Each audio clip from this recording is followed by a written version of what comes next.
And greetings, good people. How are you? This is Griffin Gaming RPG.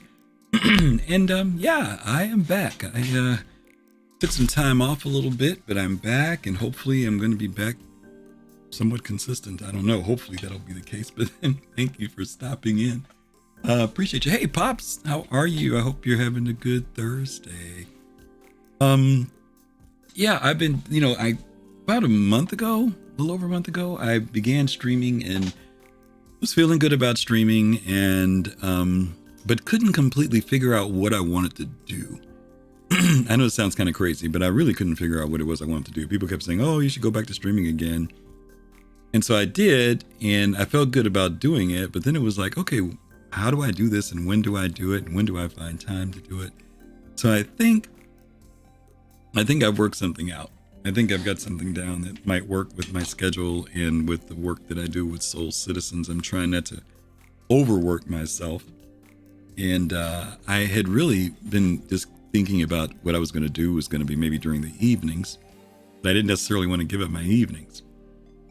So I figured a lot of times I'm around in the daytime. I'm often in the game in the daytime and at night. And I figured, well, you know what? Maybe this is the best time to come out, is when I'm out here in the daytime. So I've decided that I'm going to set aside a couple days a week. So far, I put a schedule out that says Tuesdays and Thursdays about midday. I can't debate on whether I want to do it at 11 a.m. my time or 12 p.m. my time, because 11 a.m. means I have to get up earlier. But for now, I'm going to say 12. Even though I started this at about 12:40. I'm going to probably be doing like 12 to 1, something like that, just to test the waters and see how things go. And if they go well, or if I go over, then maybe I'll go 12 to 2, but I'm not going to go more than 2 hours. I can guarantee you that. So anyway, hey, Nomad, good to see you, man. You're lurking. You know what? I looked for your email. Did you send me a response? I'm not to the one I sent you in Twitch, but I sent you a follow-up email and I didn't see anything back. And I thought you said that you had responded. So let me know if you sent it or whether you just didn't get a chance to send anything, but I hope you're doing well. You did. Okay, then I need to go back and check my mail then, because I missed it. I will check today. Thanks for letting me know. Yeah, because I wanted to kind of talk soon. So yeah. Anyway, so yeah, that's why I'm out here today. And I've kind of tried to figure out what these formats will be for the days when I'm out here. And so, thanks, buddy. I think I'm going to do Tuesdays and Thursdays. And then on Friday nights, I've been out on Fridays. You guys have been here a couple times when I've been here on Friday night when I'm playing the game. And so, I kind of think that's what I'm going to do. So what I'm doing is this idea. We'll see where it goes. On Tuesdays, I'm doing a thing called Star Citizen Archives, where I'm going to go back and review basically the development of Star Citizen over the past 10 years. Now, for some people, that's going to be like old hat. But I know for some people, it will be new because there's so much information out there. And I'm probably going to start off with Chris's 10 for the Chairman series. Couple reasons why. Those videos were particularly Chris talking about his ideas for the game. Some of which we will see have happened. Some of them we will see that have not happened. And then there'll be some that probably won't happen. But the idea is to kind of whittle through them and see what's been the progress of the game and how close we are to some of the goals that he's outlined throughout that series. And in fact, that CIG has outlined over the past several years. So we're going to be doing that on Tuesdays. And then on Thursdays, I'm going to do kind of a weekend review. And I'm not sure, I'm trying to, not tread too much on what we do with Soul Citizens. But I am going to probably do some things like when the roadmap comes out. I know a lot of times time doesn't allow us to go through the roadmap in its entirety. So I may do that. And then maybe just kind of look at some other things that are going on within the community. I'm still going to figure out the Thursday bit of that. But there's another thing I want to do that's actually I want to have fun with called Star Citizen Therapy. And that's going to be, we're going to do that today, hopefully. Where I'll invite people to come in and talk to me about their difficulties with Star Citizen, whether out of fun or seriousness.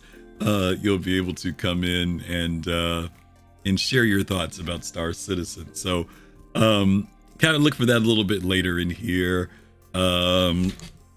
Let's see, someone's asking me what time am I streaming, and I'm like, I'm on now. So yeah, hopefully you guys will be able to come in and share your thoughts in those areas. We'll see how that goes too. And then on Fridays, I will be doing Star Citizen with friends. And that will be probably just me going into the game and people coming into the channel with me and just doing some fun stuff together in the game. But for now, I'm going to try and stick to this Tuesday, Thursday thing, midday. So keep an eye out. I'll always put out a tweet. I'll always put out a tweet so that you guys will know when I'm going live. And it'll be on the schedule. But just in case, sometimes Tuesdays may be funny because I have a contract job that I do sometimes on Tuesdays. If they happen to call me, then I might not do that show. But definitely Thursdays for sure. So anyway, that's that.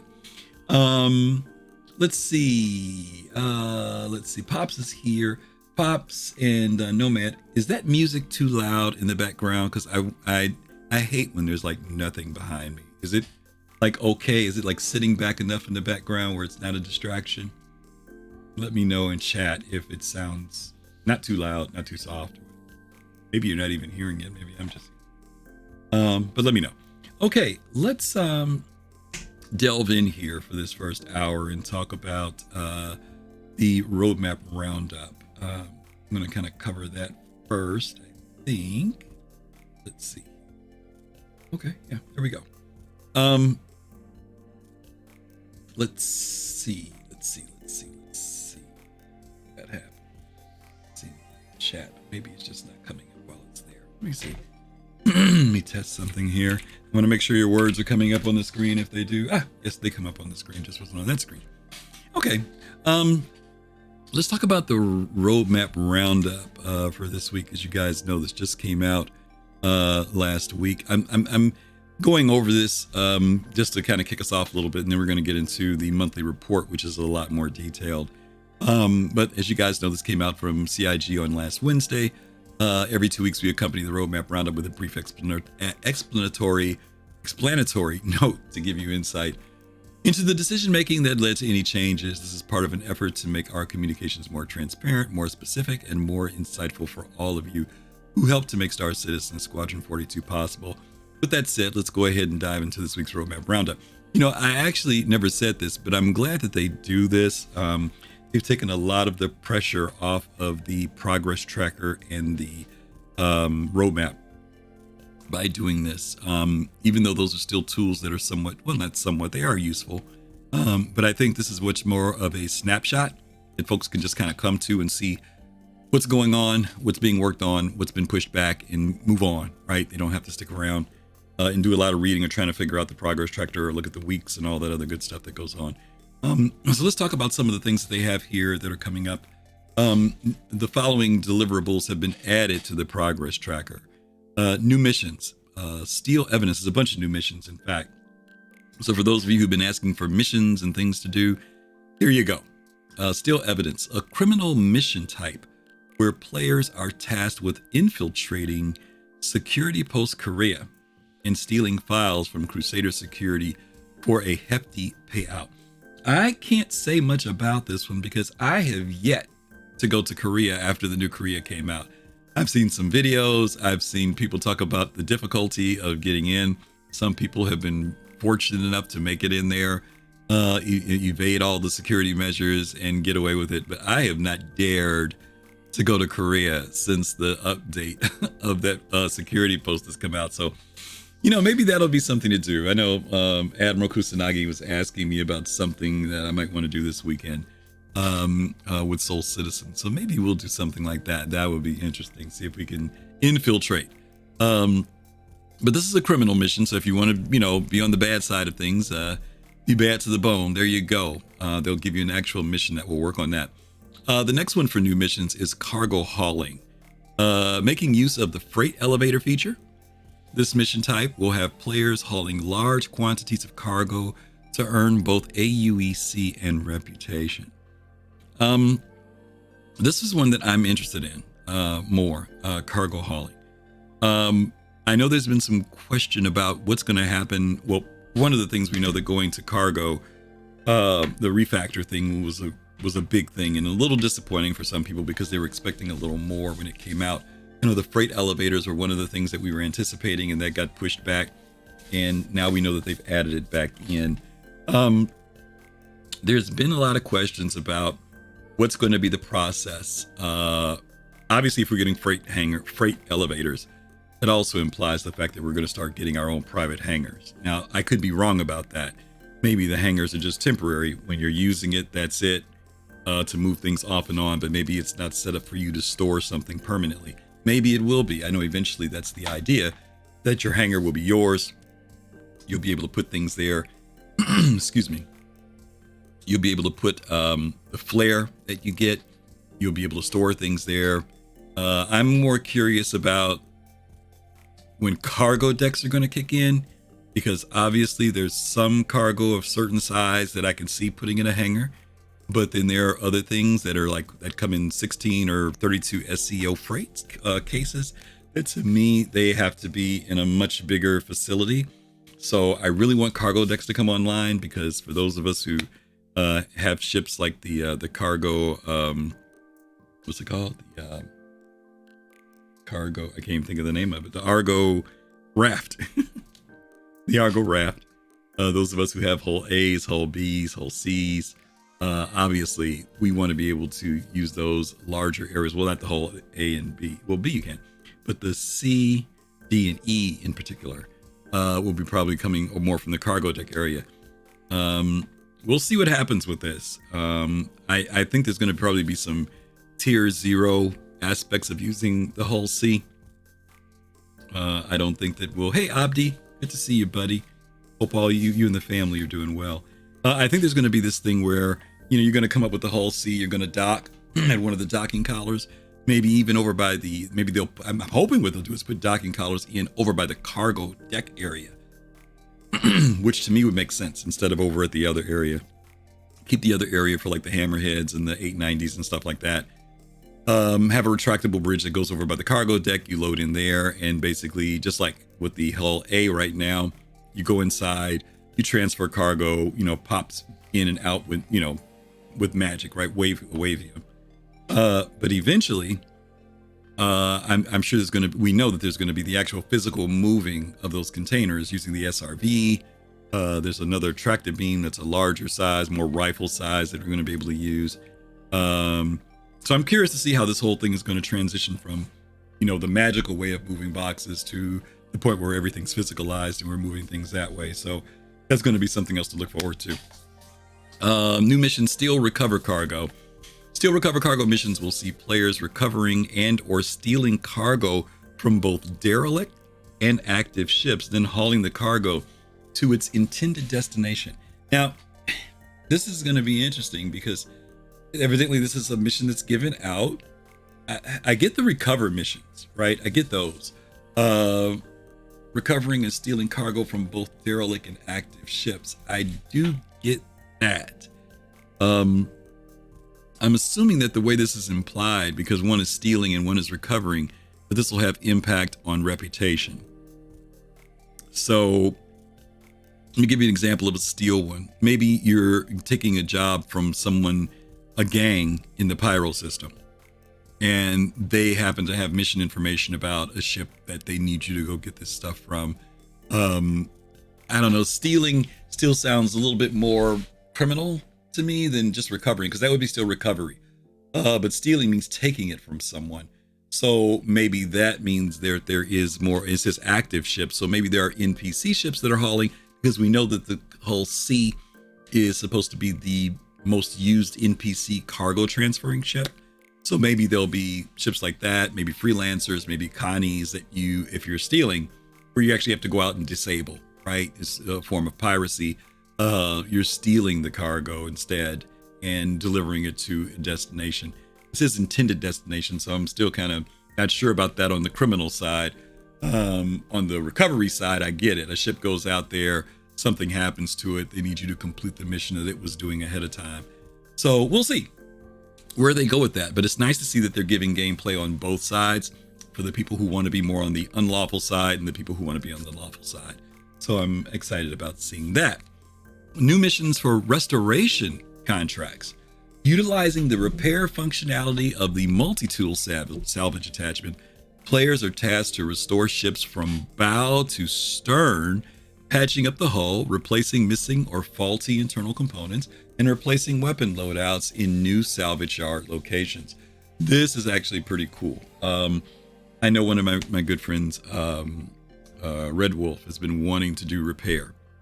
I know he wants his Crucible, but this is the first step toward moving toward repair. And even though I know that we have the multi-tool now where you can do a form of repair, a lot of people, they don't do it. It's not there yet. One, it's not, I don't know, the time to do it versus going in and just punching a button and paying $1,000 or a couple hundred to get your ship fixed is probably much faster. It's not a rewarding thing.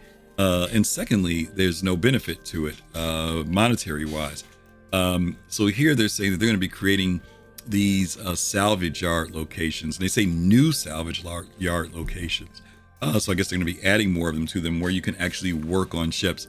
Curious to see what the status of that will be in relation to the safety and security of doing it there.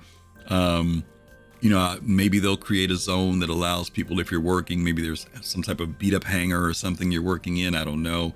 Or maybe you're vulnerable if you're working there. But it'll be interesting to see where CIG goes with that idea. The other thing I see here, and I've been asking about this in this last patch, we've been seeing that physicalized components were supposed to be getting introduced. We know CIG showed us them using the multi-tool to extract components, move them out of the ship. So evidently, we know that that's coming as well. Not saying when, but we know it's back on the progress tracker. But that's something to look forward to, because I really want to be able to remove components. That's something I want to be able to do, even from an aspect of dealing with piracy. Disabling my ship versus destroying my ship, or making it very difficult for a pirate to take my ship is going to be important to me. But the fact that there'll be people who out there who want to go out and restore and repair ships.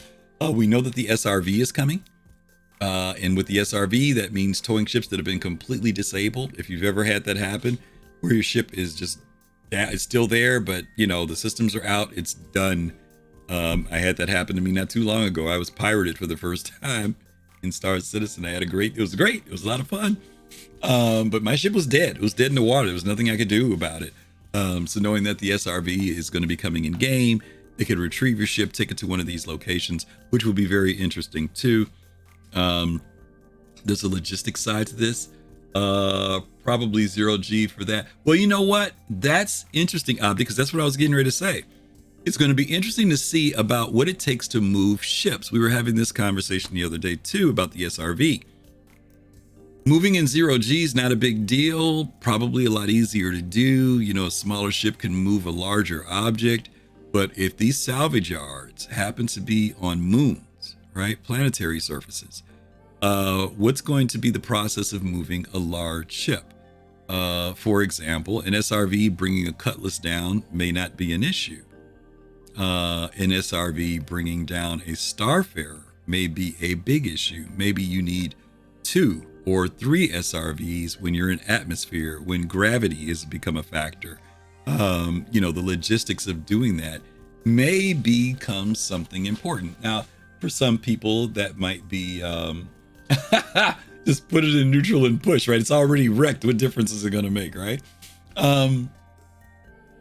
Some people are going to probably be frustrated with that, to think that, man, you mean to tell me I got to have 2 SRVs to move my Connie and land it, you know? And I can understand why they might be frustrated, because that means you've got to bring 2 other players into the game to assist you with recovering your ship. But that's the good side of it, right? Is the fact that other players have to be involved. That means there has to be coordination.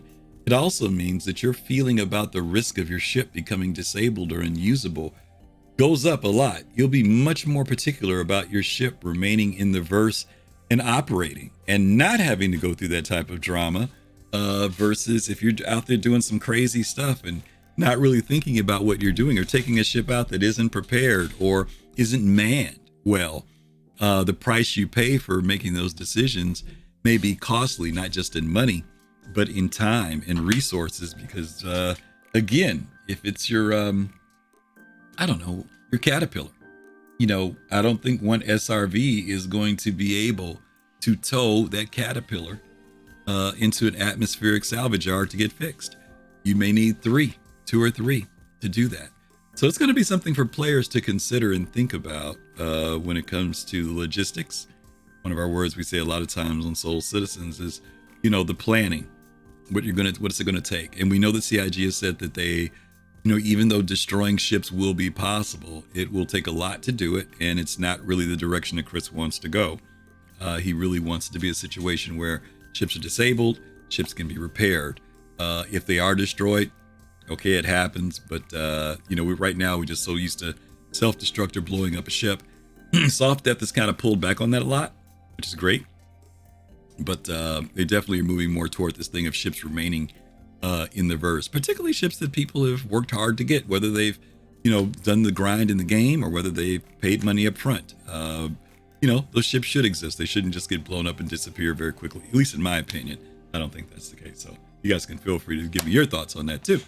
All right, let's talk about the next one, reputation. Here's one for shop discounts. Players will have the ability to receive discounts in certain shops based on their reputation with affiliate organizations. Now, I don't think, obviously, they're talking about your gaming organization.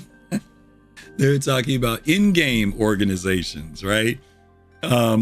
If you're in good with, I don't know, Ninetales. Well, not Ninetales, because they're not going to have a shop. Well, maybe they will. They will have a shop. I shouldn't say that. They will have a place probably where they can purchase things. But obviously, if you're in good with Crusader, or if you're in good with Tessia Pacheco and her org, you know, all these different gangs and groups that they'll have. If you're in good with Hurston, with the Hurston family, if you go down to buy weapons there. Microtech, same thing. You'll get a discount if you're in good.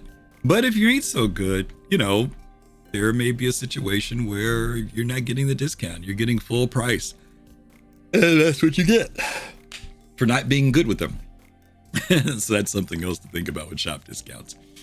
It'll also be interesting too whether or not that gets implemented for players. Obviously, players can set their own prices, but I would be curious to see once player shops are up, such as in the ships like the Privateer. I don't know. You know, it's interesting with the merchantmen. I can't remember if the merchantmen will have automated vendors. I think it does. I just can't remember. It's been so long. Does anybody remember in chat? We know the Privateer has automated vendors. Does the merchantman have private? Or did we just assume that they probably will because it's a trade show? Nobody knows, huh? Okay, well, I don't know. We'll see. We'll see what happens with that. But it'll be interesting if players can be able to give discounts out in an automated way. I know obviously manually they could say, hey, you're in my org. Hey, I'll give it to you for blah, blah, blah, blah. But I am curious to see if they'll be able to set that. Reputation hostility. Players will encounter AI that are either friendly or hostile based on their reputation with the organization the AI will belong to. This also includes different friendly fire thresholds and defense responses. Now, this is another great one. Right now, NPCs are either neutral or they shoot at you, one of the two. And I know that there have been instances where, like when Xenothreat was going on, they obviously talked about the fact that if you choose to fight on the side of Xenothreat, if Xenothreat sees that you're out there killing people who have taken on the CDF role, that you start to build reputation on that side. And now, the bad guys don't shoot at you. They say, oh, this guy's helping us out, or this gal is helping us out, right? So that actually would be pretty cool to see them begin to add this hostility piece. Of course, I'd love to see this also be a situation how AI responds to you when they talk to you. If you go to a bar, let's say that you are anti-Hurston and you go down to M&V to have a drink, and maybe the bartender doesn't wait on you as quickly or says something smart to you, because you decide to come to that particular bar, or charges you more. That would be great, right? So anyway, hostility. That would be great to see NPCs respond either friendly, or be mean to you. Let's see. And last but not least, they've got sandbox triggers here. This feature will allow for players to have their reputation increase or decrease with organizations based on their actions in the persistent universe, separate from missions.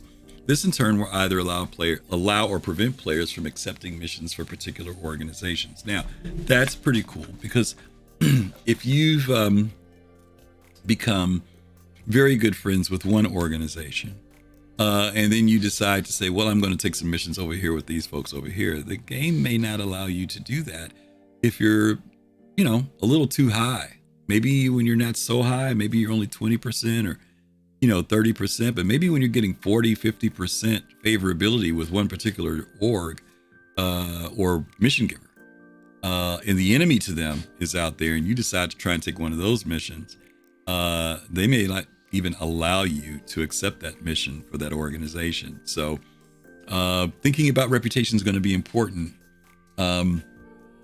I'm curious to see if there are things that you can do to, well, they say here that allow players to have their reputation increase or decrease with the organization based on their actions. So, if you're with a certain, helping a certain organization and all of a sudden you don't want to be with them anymore, evidently there are going to be some actions you can do to decrease that. I don't know what that could be. Maybe going up to the leader and shooting him in the head. I don't know. But evidently there will be some flexibility with you changing that reputation, but that reputation will still have impact. So it's something else to think about. Okay. All right, let's jump on to the release view here. Following card has been added to the release view targeting for Alpha 3.2.0's release. Physicalized cargo updates, adding new functionality to accommodate the release of the MISC hull. This includes both automated cargo loading at LEO stations, as well as SCU containers up to 32 SCU. Okay, so this is kind of cool. It's still a little bit vague because they say adding new functionality to accommodate the hull C. Now, earlier I mentioned, maybe they'll put in new docking collars over by the cargo decks. So maybe that's the added new functionality. They also mentioned that the cargo is going to be automated. It's not going to be manual, evidently at the beginning. So that's something to consider. That again, it's going to be magic wavium, right? Pops on, pops off. That's about it. But then accommodating the SCU containers 32, and we don't have 32s in game. I mean, obviously, when you go down to the cargo decks, you see them all stacked up, the big freight car looking boxes. Those are 32 SCU. If you own a cargo raft, You've got 32 SCU cargo containers that are attached to that. So I'm hoping that that is part of the added functionality. They don't mention the Argo raft here, but I would think that if the hull C is able to hold them and they work, even though you're not necessarily pulling them off manually, placing them manually, I'm hoping that ships like the raft, that their functionality will kick in too, because you need to be able to also deliver those SCU containers without having to use a ship as large as a hull C. So yeah, we'll see what happens. Hopefully they'll be able to do that. And then, I think that they showed, there's some concept art showing the Argo raft moving 32 SCU cargo boxes at cargo areas and locations. It's also interesting there, when you go down to some of the bases on landing zones, there are 32 SCU cargo containers down there as well. So I'm curious to see whether or not those will be areas where you can deliver, for missions, cargo missions down to areas like that. We don't have any settlements or things like that in the game right now where we'd be doing that type of delivery, but we'll see what happens with that. Okay, the following card has been added to release view targeting Alpha 3.2.0.x. That means this is coming at some point after 3.2.0 is delivered. Building the Crusader A1 Spirit, building, balancing, and implementing Crusader Industries light bomber, the A1 Spirit, into the game. I like this because I own one and I'm into bombing. It's the thing that I enjoy doing more than combat fighting per se, in the sense of PvP fighting. The idea of me working with a squadron, bombing locations, things of that nature.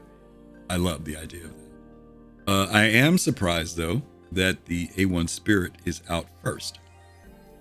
I would have almost thought if CIG was going to implement the Spirit series, that it would have been the C1 first, and then the A1, and then the E1. Now you may ask, why did I pick that order? Well, one, because the C1 is a cargo ship and the mechanics in it are a lot less involved. So I would have thought that would have been first. And then then I would have thought the A1, because the gameplay aspect can be brought into the game in some form. Right now we've got a A2, but to bring in something that's a little bit smaller would have been interesting. And then the E1, because transport gameplay has not come in yet, but we know that that's going to be more mission based, and so I would expect that to come later. But here's the ironic part to that. If you think about when the Constellation series ship came out, the Taurus was the last ship to come out. And I always wondered about that. Why was the Taurus, or why did the Taurus take so long to produce? It was a cargo version.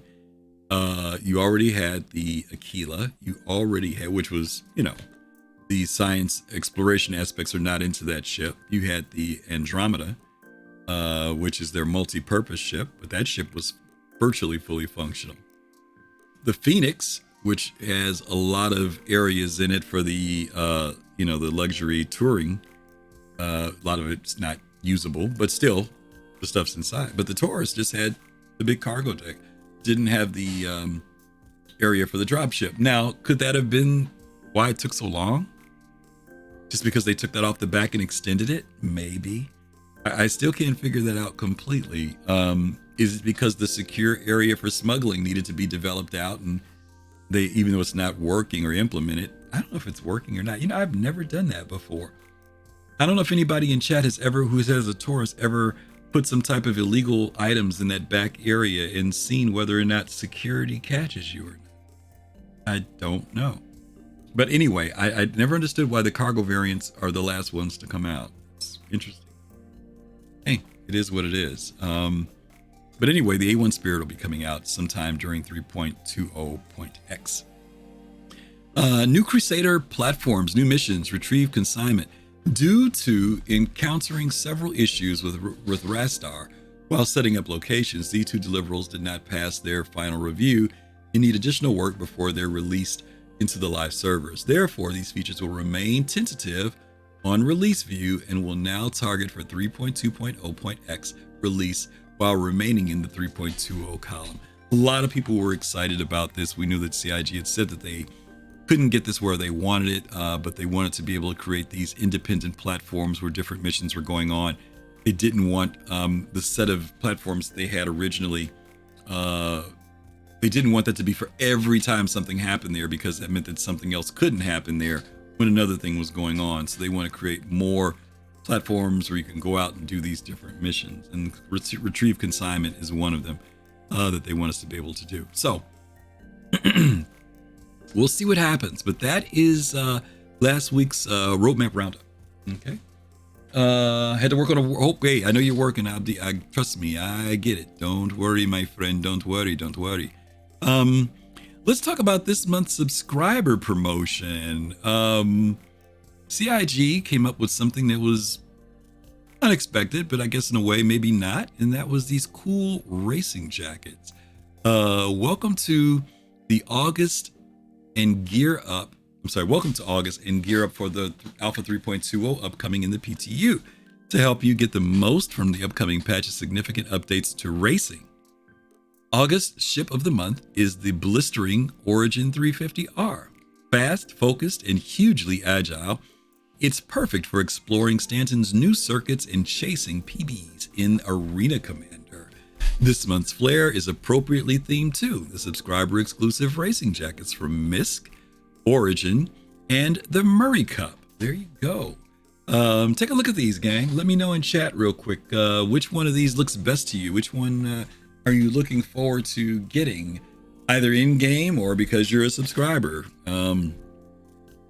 Maybe you've got some friend who has the Imperator. Is it the Imperator? I forget which one has two. But sometimes people give away stuff to their friends, the one they don't like. I've got 3 different accounts, so I always end up getting all 3 at some point. But those of you who know me, you know that I am a Origin fan, and I'm digging the Origin. It frustrates me because I wish that they had come up with that for the real life fleece jacket that CIG came up with. They came up with this fleece jacket that just looks, I couldn't buy it. I usually buy anything that's Origin. Couldn't buy that one. But I love that jacket there. That would be really cool if they put that in person. I'm hoping that eventually CIG does get to a point where these virtual items, that they actually recreate many of them physicalized. I know that the mugs that they've come out for the different manufacturers are pretty popular. They put out these virtual mugs last month, the Big Benny's mug, the Kitty mug, and I know people will buy those. CIG, if you guys ever produce those in real time, physicalized for people to buy, trust me, people will swallow those things up. The red and blue, yeah, Clown, I agree. The MISC one is cool too. They're all cool. The Murray Cup is cool. I am surprised they didn't go with other manufacturers though with the racing. I know the MISC racers are popular. Origin's got the racers, but they didn't do Consolidated Outland, which I'm surprised because they've got both the Omega and the Alpha. What is it called? The Mustang Delta, the Gamma. Yes, I'm surprised they didn't go with those as well. They could have done more manufacturers, but yep, it's a place to start, right? And eventually maybe they'll end up putting some stuff in there. Here they are with some good looks of the front and back of the different jackets. City Lights Prestige Origin Racing Jacket. The Prestige Origin Racing Jacket is high quality, durable outerwear that features a colorful asymmetric design celebrating Origin's line of luxury racing vehicles. Current Centurion level subscribers get the Prestige Origin Racing Jacket as part of their subscription. City Lights Prestige MISC Racing Jacket. The Prestige Racing Jacket is high quality, durable outerwear, features a colorful asymmetric design celebrating the precision and relentless speed of MISC line of racing vehicles.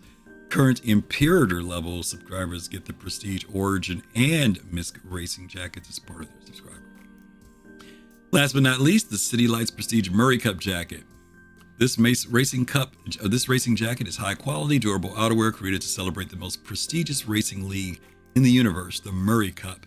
The Prestige Murray Cup Racing Jacket is available to all subscribers to pledge for from the subscriber exclusive store. If you'd like to receive this flare, All you got to do is subscribe by the 8th of August and you will get one. And you have how many more days? 5 days if you want to subscribe for it.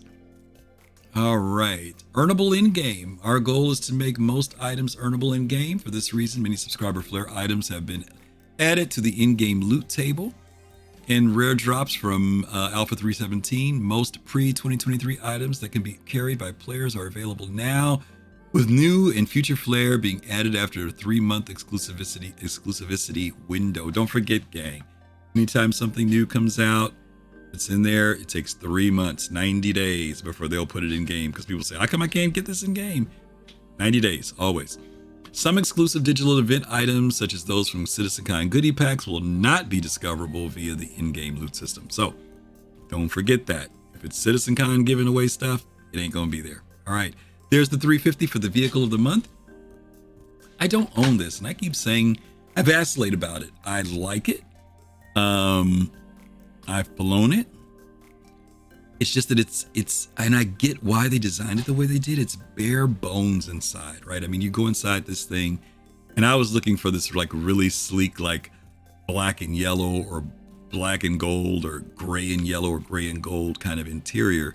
And when you go inside, there's like the seat and there's the bed, and that's it. There's nothing else in there. And it's designed for racing, right? It's not meant to be traveling around and doing all this stuff and having a refrigerator and all that stuff. But I love the design on this ship, and I wish it was tricked out a little bit more, but that's okay. I've got a 100 or 300 for that. But I do think the ship is very cool.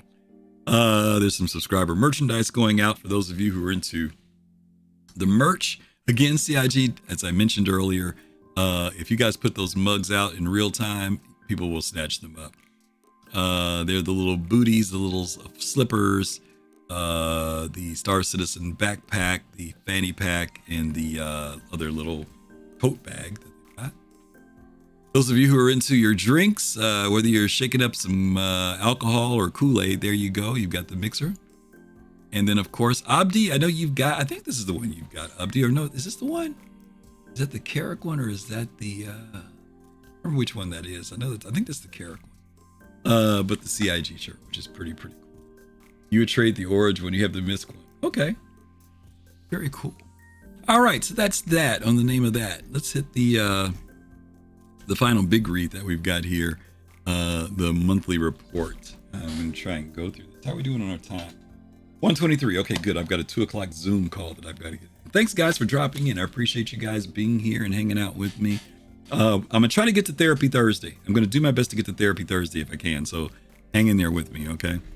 The monthly report. Welcome to July's monthly report, where you'll find the latest development and progress and everything with the persistent universe. AI tech. Let's hit that real quick. Last month, the AI tech finalized work to allow NPCs to transition between EVA and environments with gravity. Nice. This requires an update to the usables code, including exposing it to enter and exit location information. Now, NPCs can enter and exit ships through airlocks or hatches by vaulting over ledges. Wow. The team also implemented simple behaviors and assignments for entering and exiting ships, which compute a path to locate to a location and utilize the most suitable usable to finish the transition. It's interesting. CIG mentioned that it's easy for them to get AI to walk off of ships, but getting them to walk onto ships has been a task. So you guys remember when they did that microtech demonstration in CitizenCon back in 2019 and the Valkyrie landed, we saw passengers leaving, but I think only you got on. So that's something to note. They're moving with progress with that. On the navigation system side, AI tech upgraded navigation links to connect two volumes from the different zones, which is needed for moving platforms. The previous implementation not only allowed links between parent and child zones, rather than between two unrelated zones. Further optimizations and improvements were made for navigation mesh raycast 2. Some of this stuff, y'all, is beyond me. I'm not going to even try. So yeah, okay. AI tech also picked up the ongoing work on Boids. Remember this? They were talking about the little creatures that they were creating. They're currently working on 2D Boids, agents such as rodents that will move across terrain within the confines of the navigation mesh. They're also adding constraints to avoid navigation mesh edges to ensure that voids stay inside navigable areas.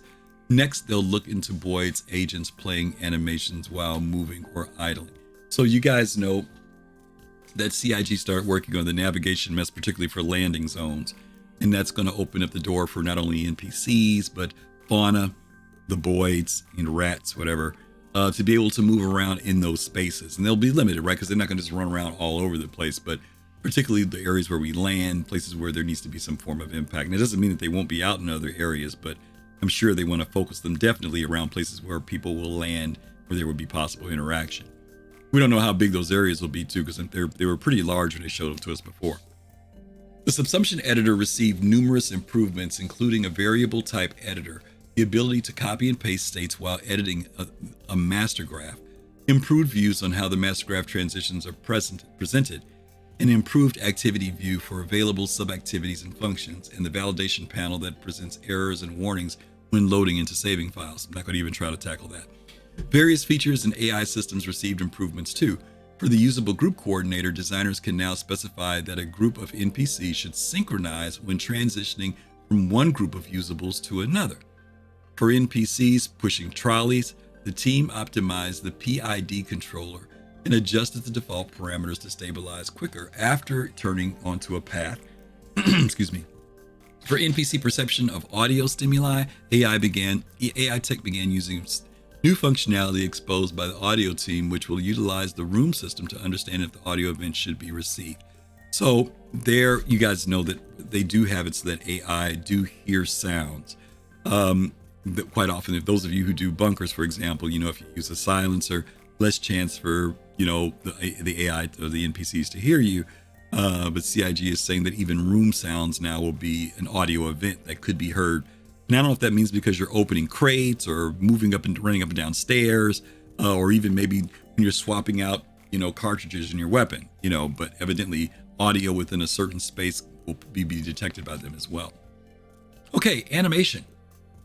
Last month, the animation team focused on improving visual results for reloads and takedowns. They also worked on basic idles for weapons and knives, which are planned for release in Alpha 3.20.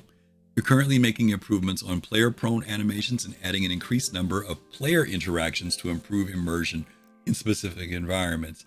That'll be interesting in player-prone animations, so I'm assuming that means when you're squatting or laying down, there'll be some other things that you can do. Don't know what that is. Maybe hand signals. I don't know. We'll have to see what that's going to be. On the facial side, they continue to support new incoming lines for PU pilots and combatants. New incoming lines for PU pilots and combatants on the facial side. Don't get that. Maybe you guys get that. I don't get that. I don't know. Okay. Art, characters. In July, the character art team continued working on outfits for the Headhunters and Dusters gangs. You guys know those are going to be additional gangs that are going to be over in Pyro. Alongside this, the character concept team explored. I think Dusters are also in Stanton. I forget now. Alongside this, the character concept team explored ideas for additional Headhunters and outfits and prepared handoff sheets for IAE and Luminalia content. So that's good to know. They're already working on stuff for Luminalia, which I know it's kind of scary to think, but that's coming up in the end of the year. And of course, we know IAE is right before that. Art ships. In the UK, the RSI Polaris began its white box pass with a thorough breakdown of the content required. The team then imported the concept mesh and completed a basic entity setup. A rough interior white box was completed and several issues with the concept were resolved. Those of you who are into this whole Polaris thing or the cap ship thing or RSI, you guys, I'm sure this is good news for you. We know that CIG said that the Polaris is next. Well, that's going to be the cap that they're going to work on. Then after that comes the name just flew off the tip of my tongue. The Polaris, the Perseus, and then the Galaxy class ships. Okay, that's supposed to be the order that they're supposed to be doing. An as yet unannounced ship continued its LODO pass with the majority of tasks completed and the review scheduled. The team is currently focused on adding tertiary details to the interior and exterior, as well as finishing the lighting for each phase. Unannounced ship, another one. Okay. The Crusader A1 Spirit progressed through final art, with a handful of LODs remaining for its interior and exterior damage. Work also continued on the C1 Spirit cargo variant, with the main difference being minor exterior changes in the cargo room, the latter of which is currently progressing through gray box with most of the core forms refined. So, evidently, the C1 will be next, and then the E1. I'll follow up a little bit later on. Okay. Work on a new ship variant continued, with the dashboard and cockpit receiving attention. The design team also resolved the placement of physicalized components, ready for the art team to add to at a later date. Another unannounced variant continued through the gray box phase 2. Now, I know there was some rumors going around about what this variant would be, this new ship variant. I think the word is that it's the Drake Cutter, that there is an exploration version of that ship, and then there's another one, I forget what the other one is, but there are supposed to be two of those, I think. They're coming. In the US, the Tumbrel Storm, did I skip something? No. Yeah, the Tumbrel Storm approached end of production. So that's good to know. Those of you who were interested in the tank stuff, that's coming up. We have built all damage meshes, protected all UV2s, generated most of the LODs, and are now just polishing up various parts of this vehicle. Lighting is getting another pass, and we're working with system design to make the most of them procedural, so that they will respond to player interaction. That's from the ship art team. Ship art also worked alongside tech art to solve visual issues with the treads. Elsewhere, tasks were started for an all-new vehicle. The team began by breaking apart the concept and putting together an in-game preview while planning out the work required for the base and its variants. Oh, it's going to be a base and variants on this new ship. The current plan is to white box all the variants at the same time and then select which versions will move to gray box first. 2 new variants went through the LODO phase and, I shouldn't say LODO, I'm sorry, LOD0 phase, and are approaching content complete. The team also progressed through LOD0 for the Apoa Sentokiai, filling out items housing and doing heavy paneling work on the exterior. They also came to a solution for the dashboard, yay, which still requires polish but delivers a unique aesthetic for interaction. They're currently working on system design to get the ship's behaviors to trigger correctly. And finally, for ships, the Origin X1, yay, entered the gray box stage while waiting on the white box review. The team are working to solve various aesthetic issues while ensuring the overall ship makes mechanical sense. They're also exploring new tools to help generate extremely clean automotive style geometry to maintain the required Origin feel. You know, it's been an interesting thing with that ship because Paul Shelley has talked about this, about the X1. Why is it taking so long? I don't have the answer to that, but I do know that, and I'm sure Paul has seen it too, the X1 is probably the most intricate of the bikes that they've made so far. The Nox is pretty elaborate in and of itself over the Yellow Jacket and the Dragonfly, and even over the Consolidated Outlands. I forget what it's called.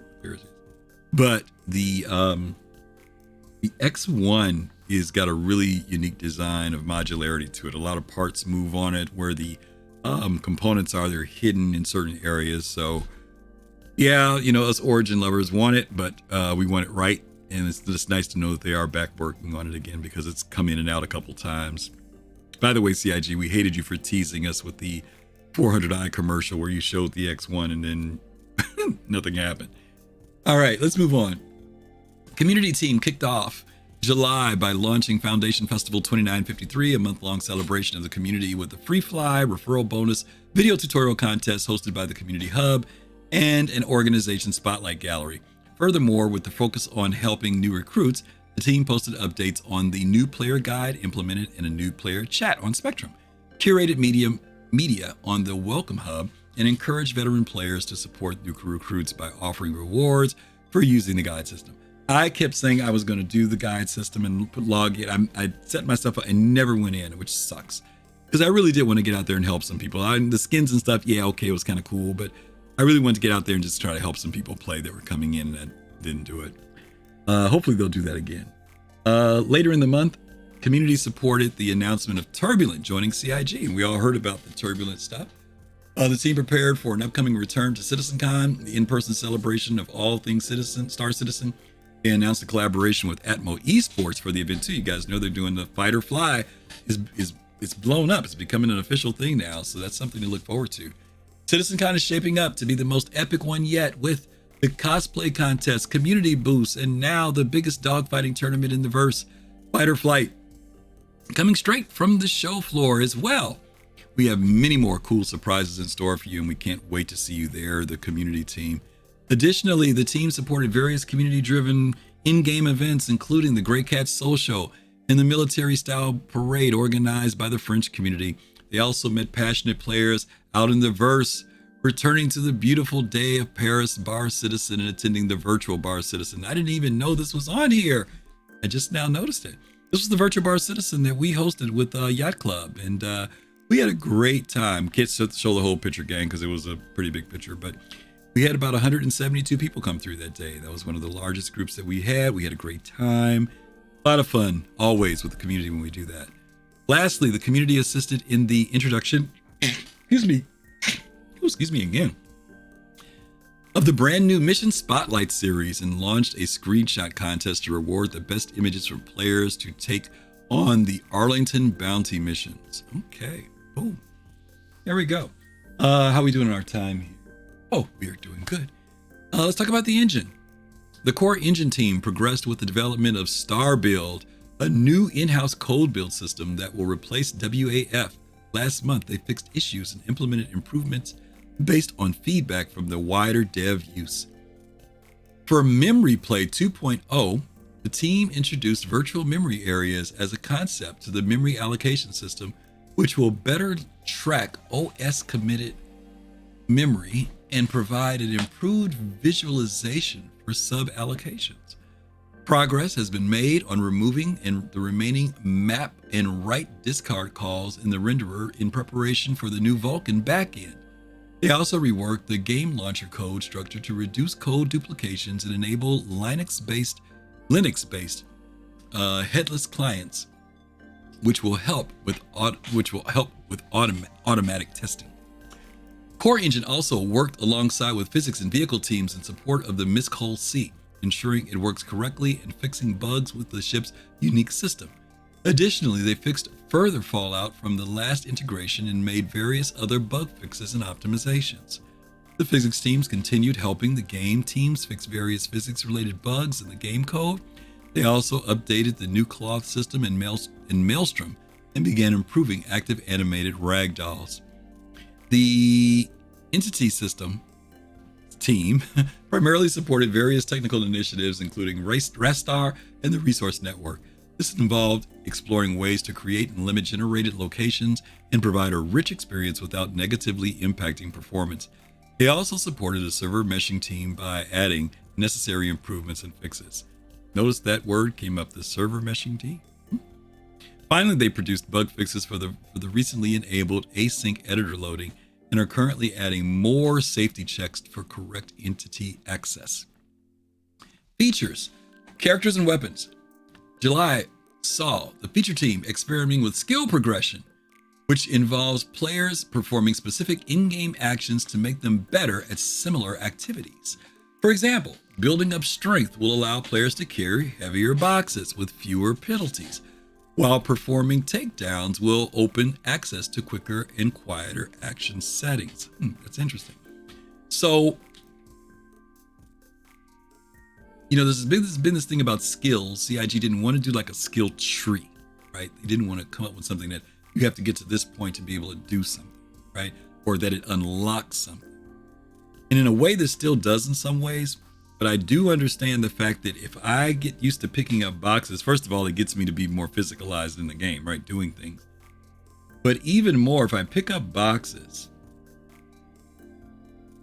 it's not the fact that I can't pick up the box. but it may make the difference of, can I pick up the box faster and get it where it needs to go faster, right? Maybe you carry the box and you move 30% slower than I do. But if I pick up the box, I move faster. We both can move the box. We're just moving at a different speed, versus unlocking the fact that I can move a box and you can't. So I think that's okay. I think. Doesn't seem necessary. Yeah, I don't know, Abdi. This is the bad thing about when we don't know everything that they're trying to do. It's difficult to gauge whether something makes sense. And I'll give an example of what I mean by that. We've asked this question about elevators. Why do they do this physicalized elevators where the elevators actually physically move, right? It's like, why don't we just make it so you just leave from one area and pop in another? Now, I think there's some reasons for that. Some reasons we don't know. I think that there's a lot of reasons we don't know. But I think, like, for example, have you ever had this happen where someone else gets in the elevator with you? If you're in an elevator by yourself, you can do that load thing. But if someone else gets in the elevator with you, can you still do that load thing? Because I know, like in Elite Dangerous, you're by yourself. I don't know that someone else can get into that same elevator with me if it's not physicalized, because sometimes the elevator doesn't go to my floor, it goes to that person's floor first if it's closer. Right? So I don't know if that load thing would work. But anyway, with the skills thing, let's continue reading. Let's see. For player traversal, because I don't want to beat the dead horse on that. We'll have to see where they go with the skills thing. For player traversal, the team began implementing a sliding mechanic. If a player tries to crouch while sprinting, they will perform a short slide. Sliding before entering the crouch stance. The speed of the slide is determined by the starting speed of the player, and the distance may depend on factors such as roughness, angle of terrain. Wow. The player will automatically stop when reaching an obstacle. As with prime use case for the feature is to allow the players to slide into cover. So that's kind of cool. You're running and you see you want to hide behind something, but you want to not run standing up. You want to run and then slide. You kind of, ease your way down there. It's kind of a cool thing. It'll be interesting to see how that works across ice. They said different surfaces you'll slide differently. So if you're outside in the grass, don't expect to slide too far. Pretty cool. Okay. Features, gameplay. Gameplay features continue to work on the new vehicle tractor beam, which will also bring improvements to the existing tractor beams. July's tasks include first iterative test for core balancing and the UI. So we know there are vehicles with tractor beams. We know that the Taurus has a tractor beam. I think supposedly the Cutlasses have tractor beams. There are plenty of ships out there that need to have this, especially for moving cargo. Additionally, the team progressed with the resource network, which includes features like engineering gameplay and life support. I have been waiting for these. Engineering and life support. Yes, I want those in the game. I want life support systems to be working in the game. I want them to wear. I want them to possibly fail. Same thing with engineering. I really want the gameplay for engineering to come in, where you can start removing components, doing things to components to tune them and make them better. Definitely looking forward to that. They also worked on several prototypes for salvage munchings gameplay and are currently discussing the best fitting technical solution with dependent teams. I know they showed last week the show with the prototype show. I still think that was old information. I don't look at that as new. I appreciate the fact that they showed us how they prototype, how an idea begins with the seeds of it. But I think they already knew what direction they were going to go with some of that stuff, because if you go by the trailer for the Drake Vulture, everything they showed us in that prototype show, the Vulture did. It broke apart a large piece. It sucked it in with a tractor beam. It munched it. We didn't see it go into the pieces, but we did see some small pieces go in. So we already knew that's the direction they were going to go. I mean, it made sense, right? But I think that was kind of like the trailer. I just think that prototype show was kind of showing what the trailer already had showed us already. So we'll have to see how they get past the technical hurdles for that. Let's see. Finally, they made improvements to mining for Alpha 3.20 based on community feedback, including updates to stability and predictability when mining. Okay, so we'll see where that goes. I've been mining recently. I have enjoyed it again. It's fun again. Stability of it, it's been pretty stable for me. I haven't had any problems. There is some issues sometimes with when you're trying to do certain things with the lasers, but it's way better than it was back in 3.16, 17, where you just couldn't find anything to mine. That was just crazy. Here's a quote: "A big thank you to the very valuable feedback that was provided. Big shout out to our helpful community." That was from the gameplay features team. They're listening to you guys. They're listening. Okay, features, mission. Last month, mission features embedded QA testers supported the developer of Ship Trespass by giving the feature rigorous destructive testing. Okay, we know that there's been this issue about trespassing. And we know that the community pushed back on some of the elements of it. I think one of the biggest elements that the community pushed back on was the owner of the ship not being able to know if someone was on their ship. Right now, you guys know that you literally have to go to the Mobiglass and check and see who's on there. But the person who's the trespasser gets a message saying, hey, you're trespassing, and they're going to get a timer that says, exit the ship within 10 seconds or 5 seconds or 15 seconds, right? But the owner of the ship has nothing to warn them. Now, you could say, well, yeah, you should, before you get on your ship, you should check your Mobi and see. Yeah, that's one way to do it. But I think people have talked about the fact that in the future, you would think that there's some type of security system that tells people someone has boarded your ship, right? Now, maybe there's a situation where if they get on and your ship's not powered up, you haven't fired up your engines and all that stuff, well, the system doesn't detect it. But once your ship is active, right, there should be a thing that lets you know that someone has boarded your ship. Who's that? Vengeful. Hey, how are you, man? How are you, Vengeful? I shouldn't say man, because I don't know. I've never listened to a man or a woman. I don't know. But hey, Vengeful. Yeah, that trespass thing has still got some stuff that's got to be worked out on how they're going to do that. I think they'll get to it eventually. I think that if the community doesn't like it, they'll say something and it'll tweak it. The retrieve consignment missions passed final review and are currently being polished and balanced. Alongside this, the current underground facilities were replaced with Rastar to fix a variety of issues and make iterating on them easier. Progress was also made with the new global event, Blockade Runner. Global event, interesting. A working prototype was shown to the game directors who approved its move. So we've got another some type of global event that's coming up. That'll be interesting throughout the whole game. The initial planning for cargo missions was completed with all dependencies identified. The team is now looking deeper into the reputation system to improve the water delivery and hauling mission gameplay loop.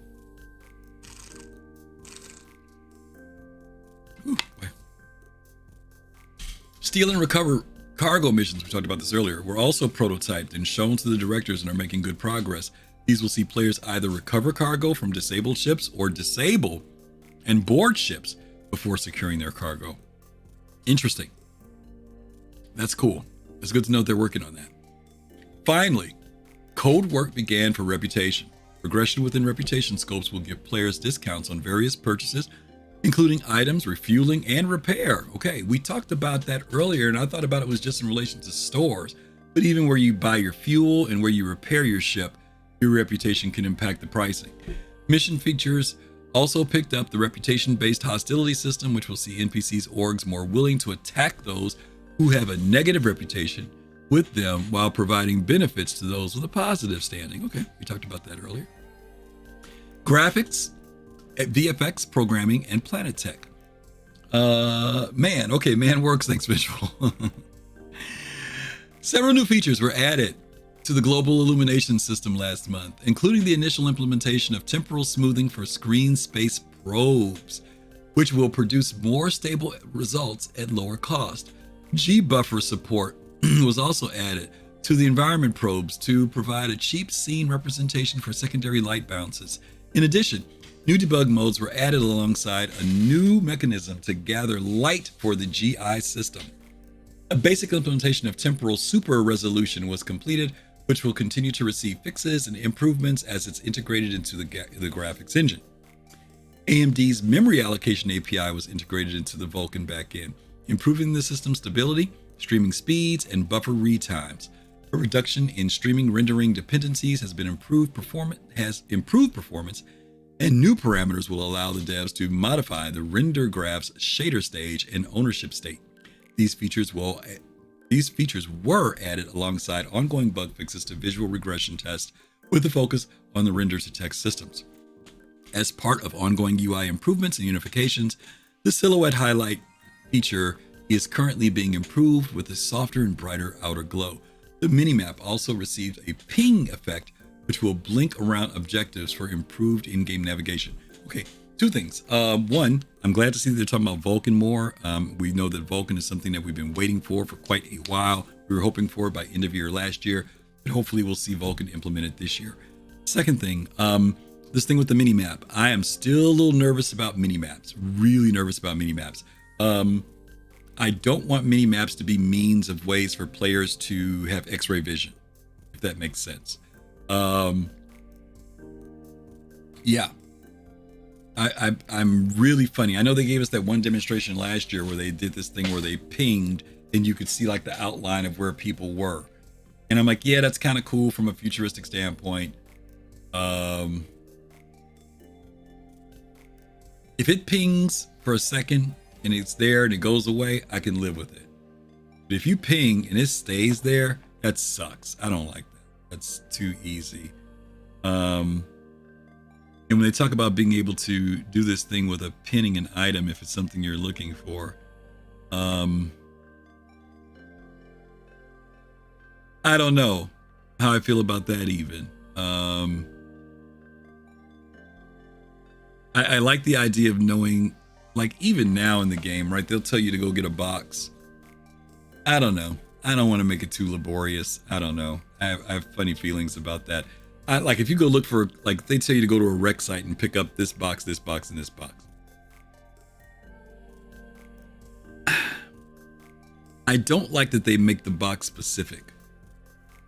I don't like that, you know, there's 20 boxes and here's the one that you got to get and you can see it's that one. I wouldn't mind it if they said the boxes are over here and I have to look through the boxes to find it, you know, that wouldn't bother me. But when it's that hand holding to that degree, I don't like it. And I know for some people, they're like, oh, I want to spend all that time looking. But that's where I would like it. I would like it where you had to look, you know. And if they're going to put pins down for locations of things, I still want you to be able to have to look around for it, not go directly to it. But that's just me. The feature team is working to bring a new unified water shader to the game, adding details such as puddles that splash on impact and fixing collision detection issues on large water volumes. A new system to manage water simulations is also in progress that will activate regions upon collision, deactivate them when they have settled, and constantly monitor and protect performance by limiting active simulations. Meanwhile, a new hash map system for allocating water buffer regions and large water area friendly water volumes is actively being worked on, so the new unified water buffer system can be enabled by default. So, you know, here they are expanding on the effect that we get with water in the game. The idea of stuff splashing and everything is cool. I like that. Hopefully that will also be tied into that audio stuff that we talked about earlier, that maybe if you walk through something and splash through water, that's a detectable sound within a room that AI can hear. That would be even cooler. The fact that they're going large body of waters, they're going to make the water, in other words, they're making the water look better. That's essentially what they're saying. They're looking to make the water look even better and respond to us, where right now you just go through it and that's it. Let's see. Somebody's ringing my doorbell. Let's see. Let me see if that's a UPS person or delivery. Oh, it's UPS. Okay. No problem. I'll come back and get that later. Oh boy, I've only got like 6 minutes. Geez, guys, because I've got to take a Zoom call at the top of the hour. Let me finish this category off and then we'll probably have to wrap it up. The World Builder system saw a variety of improvements last month, including a major refactor to the high-level logic that runs background jobs, which should significantly reduce latency, avoid stalls, and simplify the code. In addition, the Planet Ocean patches no longer render in duplicates, with the Planet streaming system was fixed for Gen 12. And the Planet streaming system was fixed in Gen 12. Okay. World Builder system, variety of improvements, last one clear, major high-level logic that runs background jobs. Okay. Not sure what all that is. The VFX programming team fixed issues impacting damage maps. Attached objects now correctly updated their damage maps and had an issue causing unexpected data to appear in snapshots is being investigated. For VFX specific work, an issue preventing group child effects from spawning correctly was addressed. The bugs on separator tags and external referencing were fixed. They don't mean child as in children, gang. You guys know that. New 4090 in the mail. Ooh, that sounds good. Jeez, oh Pete, I love it. Great. In-game branding. Let me hit that one. Last month, in-game branding continued building various assets for an upcoming event and worked alongside locations on navigational signage for New Babbage. So there's going to be some navigational signage put in New Babbage like they have at R-Corp in Hurston. They also began work on the underground facilities, working closely with concept and sandbox teams on different mock-ups for the commercial lobbies.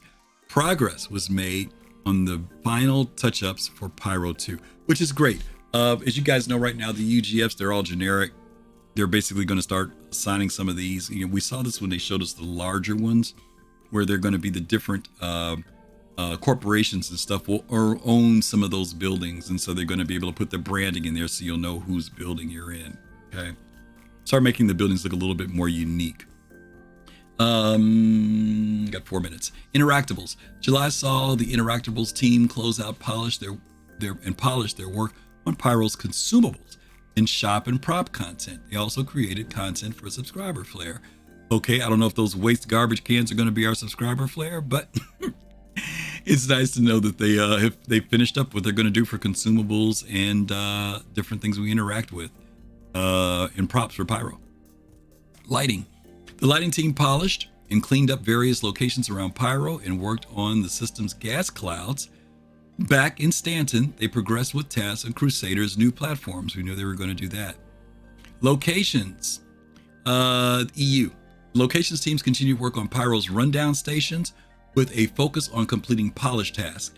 They also improved signage around New Babbage, improved and bug fixed the new Crusader platforms, and worked with mission features on content.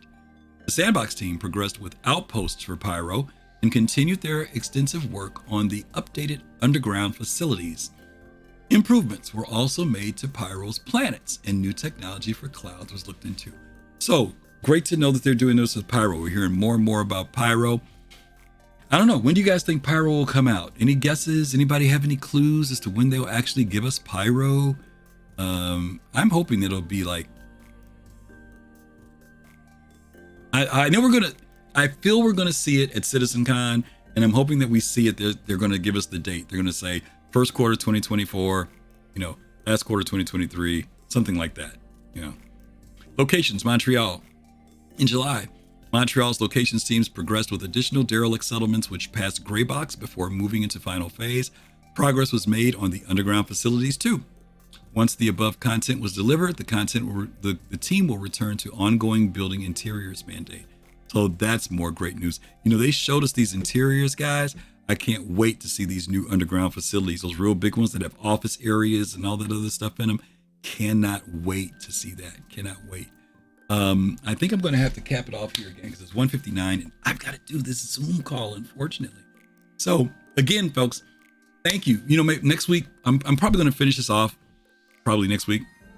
But again, I'm going to be on Tuesdays and Thursdays around midday, noontime till about 2 o'clock. So hopefully you guys will be able to join me. Fridays, I intend to do a little bit of gaming. So if you want to come and hang out with me with Star Citizen and friends, we didn't get to do Star Citizen therapy today, but we will do that next week.